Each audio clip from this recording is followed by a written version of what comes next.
Good evening, wherever you are in the world. Thank you so much for joining me for this week's edition of the SMIE Consulting Midweek Roundup. It's Wednesday, September 20th, 2023, and today we're going to be answering 3 questions we've been hearing from international educators over the last week to 10 days. Thanks so much for being a part of the journey each week here on the Midweek Roundup. As we do each week, we take our themes, our questions that we go in depth here on the Wednesday afternoon edition from our newsletter that comes out on Monday mornings. And for those that aren't already subscribed, there's 2 easy ways that you can do that. I'm going to be dropping a link to our website at smieconsulting.org/subscribe. That will have a link that you can go to on that page to enter your details so that we can get you that email in your inbox Monday morning at 9 a.m. Eastern. Also drop in this week's edition of that email newsletter into the chat, so you have that for your reference. And for those of you who don't get enough emails in your inbox and you just prefer to maybe get it via something you're already on all the time, like LinkedIn, I'm dropping the link to this week's edition of the SMIE newsletter into the chat as well. That's all the SMIE news fit to share. For those of you who aren't familiar with the company name, SMIE, Social Media and International Education Consulting. So it's a company I started when I left Education USA in 2014, and I've had that going now for 9 years.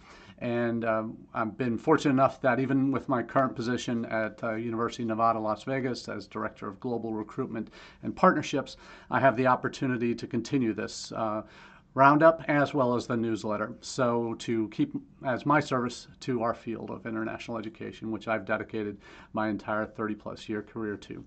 So for me, this is a labor of love, and I'm thankful that so many of you who have been part of the journey over the years have come and been a part of the roundup discussions, who've met with me at conferences and say, hey, thanks for the newsletter. Really helps me stay up to date about what's going on in the field, because I don't have time to really to do it all myself. So really appreciate those of you who've taken the time to thank me and for the newsletter, for the roundup, just providing that extra bit of insight, perhaps every once in a blue moon. It does happen, but hopefully providing some help to those of you in the field who just need other opinions on what's going on. Not always the most controversial takes on things from my end, but certainly from my years of experience in the field, ones that I hope are well informed and have a good perspective on what's going on in the world. So let's get right into our question of the day. First up is, why does personalization matter in international student recruitment?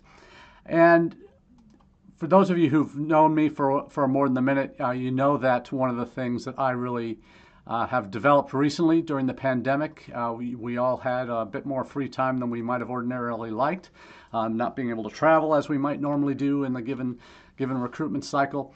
So what I've done during that pandemic is I created in my consulting business something called the 6 Ps of Strategic International Enrollment Management. And these 6 Ps were my philosophy on how I set up international student recruitment and enrollment management perspectives on international students, and how this management and recruitment piece, these are intertwined with the full success of an international student's journey to the United States and ultimately to becoming successful graduates and alumni of our institutions. So it's that full life cycle approach to international student recruitment that is really a piece of why I think if we take each of these 6 Ps and as an individual approach towards international education matters, and how we shape our strategies and how we develop our plans and how we see the bigger picture and how we develop our strategies at our institutions by selecting right partners and platforms and having significant planning that's data informed and perspectives that are both global and local in how you do what you do. You can get to the point where when you have those first 4 Ps already in line and everybody singing from the same song sheet, so to speak, the last 2, personalization and peers, and we'll get to the personalization one obviously related to this question, but with those last 2, personalization and peers, can and should be the hardest piece to do. Because in reality, the challenges we face with international student recruitment really can come down to, you can have a fantastic plan that has all the right elements in it, in terms of where you're going to target your marketing, where you're going to target your recruitment efforts, where you're going to travel to, which agents you might work with in country, what platforms you might have a presence on. All of these things are essentials to successful strategies, obviously, but the last two, personalization and peers, are ones that require not necessarily the most effort, but certainly the most attention to detail as you put together a strategy. Because personalization by its nature means you're making sure that each applicant is treated as an individual as much as it humanly is possible, and technology helps us do this to scale. And the article that I've posted the link to from Inside Higher Ed this past week certainly talks about this piece of personalization. And I've dropped the link in the chat because I think it makes some very important points about what matters most in higher education marketing. And this perspective is broadly in higher ed marketing, not just in international ed. I'm personalizing it for you today in how I approach this topic.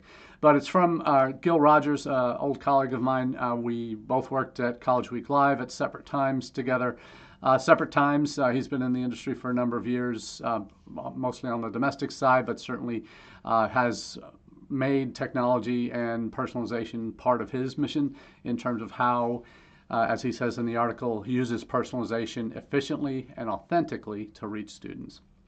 So it talks about what is the number one trick to get the attention of students in marketing. And what we look at when we go through these different P's that we talk about with the 6 P's, but specifically about personalization. Everybody's got their own angle on it, what that really means, and how as he says, today's students can tell when we're just sending them a dear first name email and not really caring about their needs. This is from Gil's article here. So what does it really mean to make personalization impactful? And I think that's, Gil mentions 3 approaches that makes sense for him to get the kind of resonance and engagement that you're really looking for from the students that you're targeting with a personalized approach. First, he makes clear that understanding impactful personalization is key to making it really having results that matter for your institution in terms of your communication strategy with your prospective audiences. So what it means is, what does that mean is understanding that what we're doing is taking care of current and future students in the process and how we communicate. And that we remember that the student experience comes first. We need to, as Gil says quite eloquently, impactful personalization means turning that jumble of information into a smooth journey for each student. It's about talking to them like they matter, addressing their real concerns, and making a true connection with them, especially when they're overwhelmed.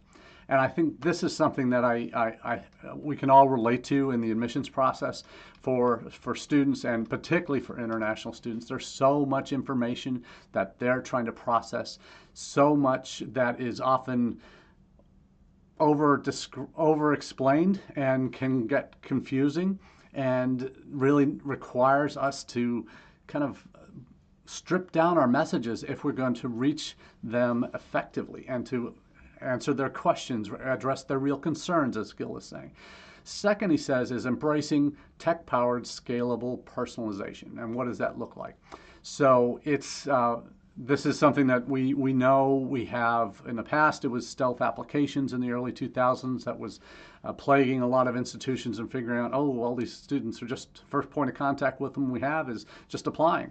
So most of what institutions have in terms of comm flows before a student applies don't even get to that student. So what are we missing? How can we get in front of those students and still get the messaging they need to them even after they apply?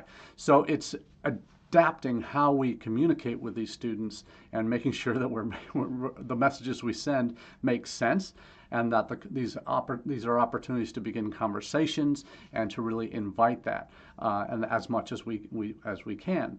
So That, as one of the comments here is, think of websites as friendly chats rather than boring deliveries. So there's data from a company called Halda indicates that about 87% of first-time visitors to college websites never come back. And that's scary, isn't it? And that means only 13% actually come back after visiting your site. And that means we need to change how we approach them. And changing your website into an opportunity to communicate with them, to engage with them once they're on there, that you can have the kinds of chats that answer their questions at that moment and bring them back to your institution and your institution's page again and again as they go through their journey towards making a decision about whether to attend your institution. So this is something that I think we really need to spend some time thinking through about how do we use technology to really scale it up. Is it chatbots that have a set of pre-programmed answers to questions? Maybe that seems like early teens in terms of our responsiveness for institutions to be able to do at least that. Or should we use AI tools to make chats more personal and maybe more impactful and that have a greater range of answers that students can get from that actually makes sense for what they're looking for? And the third piece that Gil mentions is seizing the opportunity. And it means it works, he says, because it's helpful and thoughtful. That means he's talking about impactful personalization, that now's the time to really make that an investment in how you communicate with your prospective student audiences in a much more personal way. So it's talking about making a real connection, that there are, AI is one of those things that there are now tools. In fact, one vendor I chatted with this past week in Brazil while I was there for a fair on just this past Sunday. He's developed a tool at FPP, used to be FPP EduMedia, but they thankfully shortened their name. FPP, the founder and CEO, Giulio Ronchetti, he is developing an AI tool that basically reads your entire website content that's relevant for your audience, in this case international students, and it's programmed to answer questions that students put in real-time chat and give them answers that can really help them along their way to becoming successful students at your campus and enroll. And that's something that we all want from the time and effort we put into our recruitment efforts. So it's right around the corner. This model that FPP is launching. They've done a trial with ASU, and they have a demo account that you can look at and see how it works for ASU. There's still bugs with any new system, but it's something that is right there. It's going to allow you that scalability piece that Gil mentioned, and I agree, that's the real challenge. But how do you do that effectively? Particularly if you can do it in real time, that's where we have the opportunity to really make some leaps forward in terms of how we can make personalization an absolutely essential element of how we reach out to prospective students in the recruitment process. So that's a bit about personalization, why that matters in international student recruitment. So second topic on the list today is how do you meet students on social in different Asian nations? And I'm not talking about dating here. We're talking about how do we reach students where they are. And that's a big challenge in a wide world where social media has become very diffused, and in terms of it's not just the major platforms anymore, Facebook and YouTube and Twitter and such, or X, that attracts the interest. It's through the second and third levels down of the smaller, not smaller size-wise, but smaller in terms of more personalized approaches through messaging apps like WhatsApp, like in China WeChat, like Kakao Talk in Korea, like Line in Vietnam and Thailand. All of these are ones that we need to be aware of. But the challenge is most of us are small offices that don't have bandwidth to be running around on on 15 or 20 different social media platforms getting messaging out to prospective students. It's just physically not possible. Even the largest social media teams at the biggest institutions in the world would have challenges managing content specific to students across a range of countries, where there are going to be significant differences in platforms in terms of where students spend their time. And for those of my colleagues who knew me back in the day when we were at Education USA and was helping advisors in terms of Education USA advisors around the world kind of reach students where they are in their countries to get them aware of their services and better connect with them and recruit them. And as they were doing more virtual advising, this became even more important. These are the pieces of the puzzle that really make a difference, that when you physically live where your audiences live, and physically maybe you can't, the advisors at least in the same country, but for us on the recruitment side, for what it means to live where your audiences live, it means having a presence in the spaces that they spend their time on. Now, we all know that students are spending their time on their mobile phones. 95% of their waking hour, their mobile phones are right at their hip, in their hands, on the table, within the eyesight of them. That this is their lifeline to the world, and this is how they communicate. They communicate via mobile devices in 90% of their work, unless they're doing papers or research, and obviously have to sit down, can't write a term paper on an iPhone.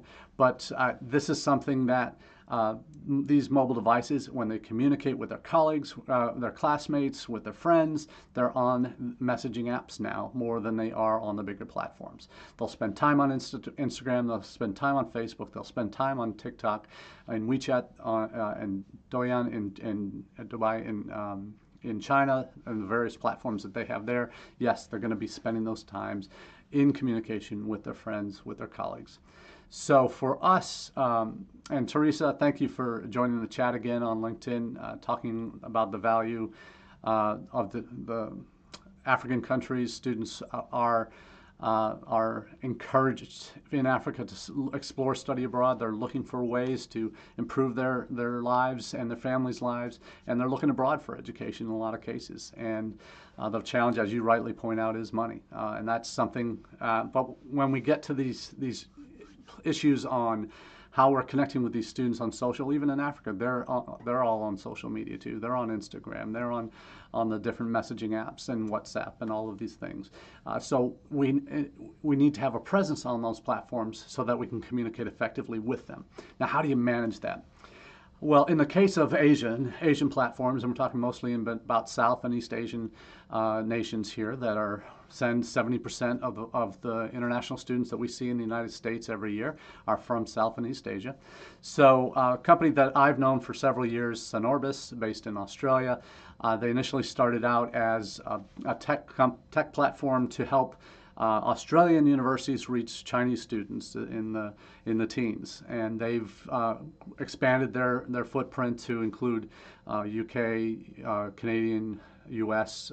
Institutions as well, to help them better reach the China market through a platform that allows them to have locally hosted sites in China, verified accounts on WeChat, and allow a seamless platform that allows that communication to happen for changes to website and communication on WeChat and other platforms directly through their dashboard.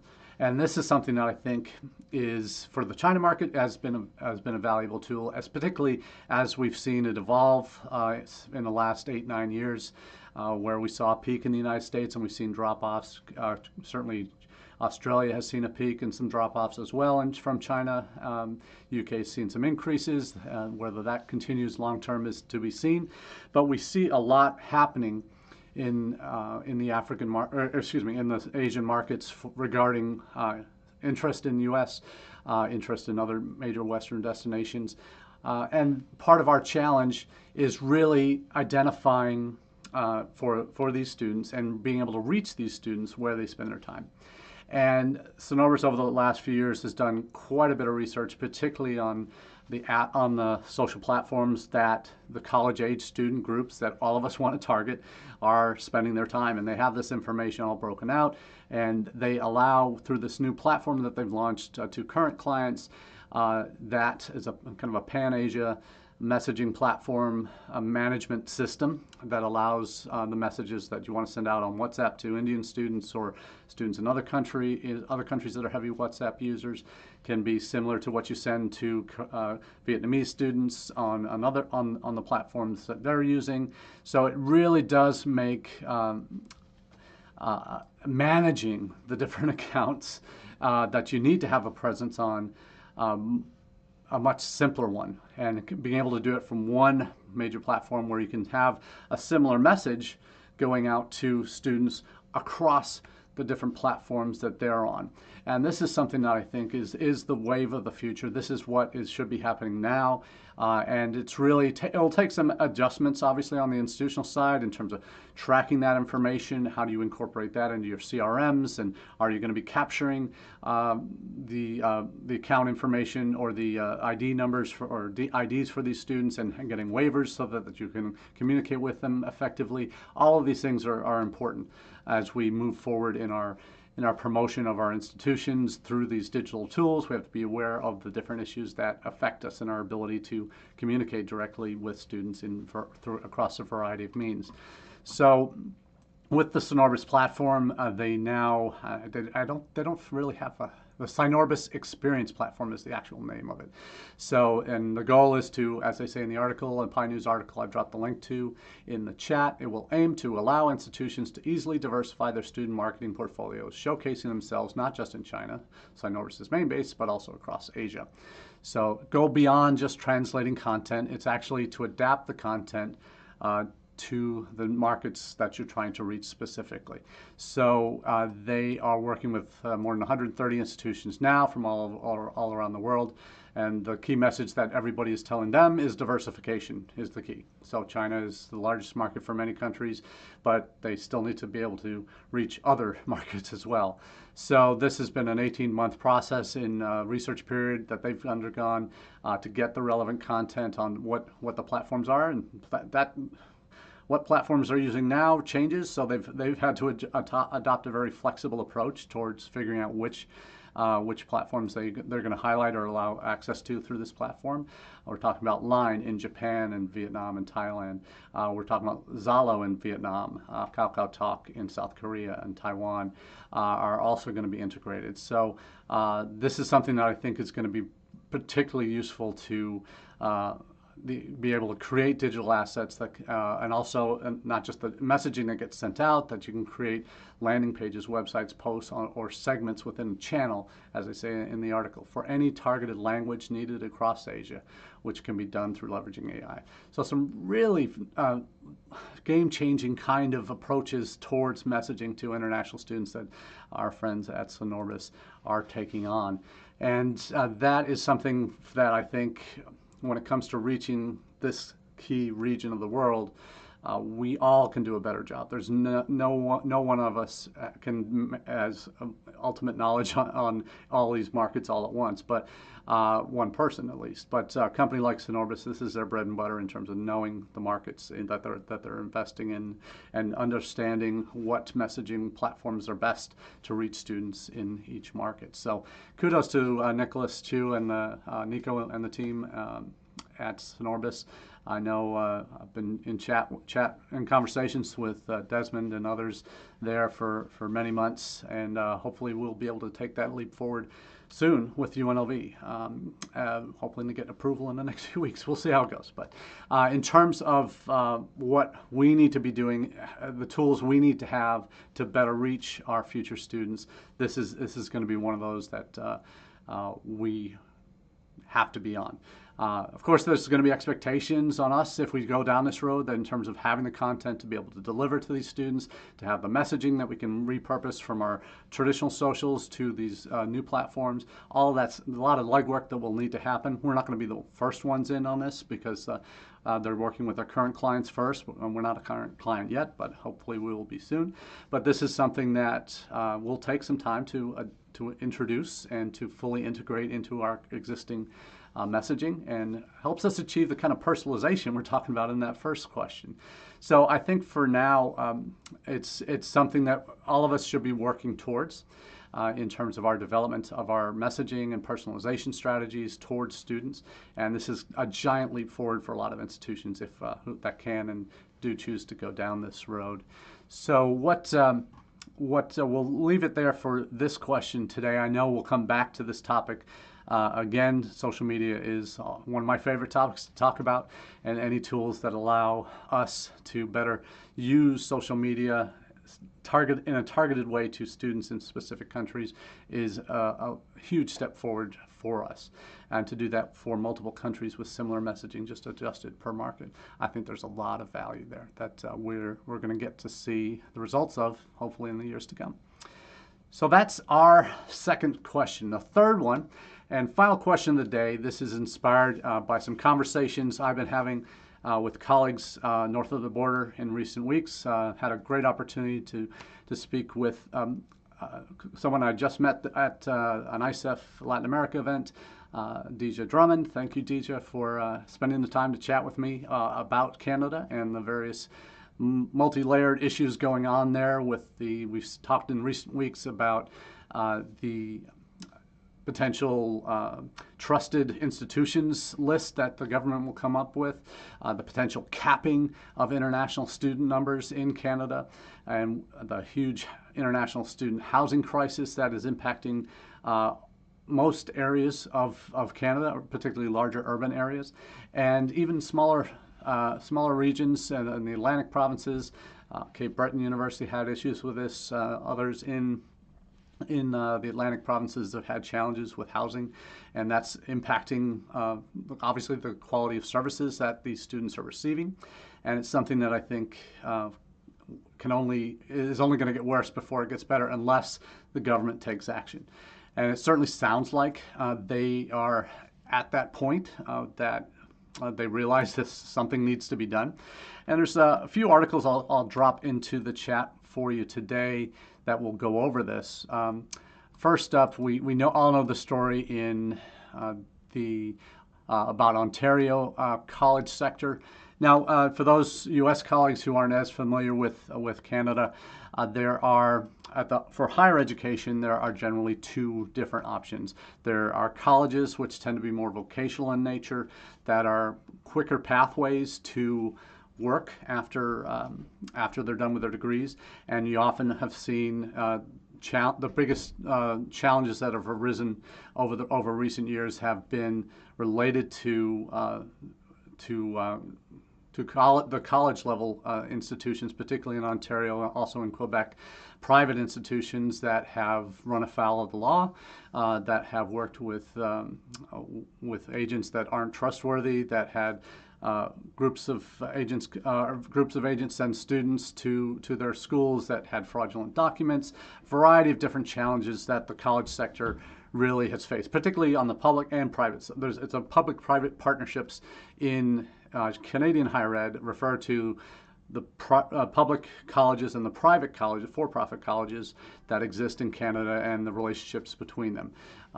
There's a first article listed here has to do with the $2 billion in revenue that Indian students are expected to pay into the Ontario college system in this coming academic year. According to that, for the first time, those contributions from international students are going to be more than what the provincial government gives to the institutions, particularly the public institutions. So the challenges really are for the international offices at colleges and universities. Primarily, this challenge that impacts the numbers on the housing and the fraudulent documents and all of the groups of students. We had the case with Northern College in Ontario that contracted with a private college.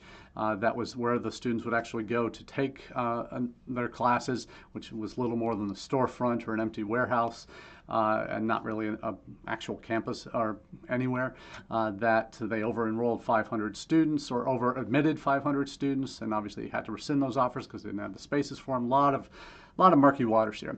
So the question that I posed is Canada at a tipping point here? Have they reached their tipping point? There's articles about is Canada at a crossroads for higher education in terms of the challenges that they're facing that we've all gone through here. So we see in Nova Scotia, Ontario, British Columbia that are profiled in the University Affairs site in Canada that talks about the steady increase in tuition. We saw that in Nova Scotia. We've seen that in Ontario and British Columbia, that's happening. The post-pandemic demand for labor is siphoning off university applicants. So that's one of the challenges that they're facing now. But we've seen Canadian universities rightly get out in front of this problem and say, hey, don't cap our numbers. It's not us that is the problem. You're actually going to do more harm than good if you cap numbers. So there's a lot of debate happening here that we really don't have any clear answers with, other than the government's going to be taking action soon, and it looks more in the likelihood that they're going to cap numbers. And we saw numbers a couple weeks ago. There was an article that said 1 in 48 Canadians is an international student right now, or 1 in 48 people in Canada is an international student. Not 1 in 48 Canadians is that would be wrong. 1 in 48 people in Canada were international students. But now we have we saw numbers this past week. Also, we profiled this in our newsletter in Australia, where 1 in 10 people in Australia are either a current international student or on a graduate visa, a post-study work visa there. So these are some of the challenges, and we've talked about this. And we've talked about this in light of just the larger picture and global perspective you need to have on international education. You have all the markets that are out there as destinations for international students. U.S. is still #1, and only barely compared to what's happening in Canada and Australia recently. Again, our vocational sector isn't nearly as developed as Canada's or Australia's are in terms of the amount of international students that make up the numbers in those countries. For example, Deja shared with me at ISEF that she thought that colleges versus universities in Canada, that the numbers were about half and half. I don't know the exact. I've never seen exact numbers, but she believed it to be about half and half. Half of the 800,000, 900,000 international students in Canada currently are at the college level, and the other half are at the university level. Talking to colleagues like Alex Usher at Higher Ed Strategy Associates. I've served with Alex on a board before. Good friend who really knows, obviously, what's happening in the wider world and in Canada, but also globally as well. He does work across the globe in international education, helping institutions and governments figure out how to devise policy that supports supports education. But he's when the story a couple 3 years ago came out that there were 600,000 international students in Canada, he goes, they're not all university students, and he's right. The majority were not the majority, maybe half or a little less than half at the time, were in the college sector, in the public or private college sector. He's based in Toronto, so Toronto, I should say, not Toronto, Toronto, as he would say. That the college structure, the vocational college structure, public and private, has just exploded there in the last 10 years, and now we're seeing the impacts on Canada in terms of the housing issues, in terms of the visa issues, in terms of the students that are coming getting into trouble because they came on fraudulent documents because their agents that they worked with were selling them a false bill of goods. A lot of challenges that they're facing in Canada. So have they reached its tipping point? I think so. They're probably on the back side of this now and trying to plot a new future. So we'll see what happens in the days and weeks to come. So that's all we have for you this week on the Midweek Roundup. I want to thank all of you for joining us as you do each week. Obviously, I know not everybody can get up and watch this live on a Wednesday afternoon or Wednesday morning, depending on where you are, or Wednesday evening if you're overseas. But thank you for making the Roundup a part of your international edification this week, and hope to be connecting with you again in the weeks to come. So thanks again, and have a great day. Cheers.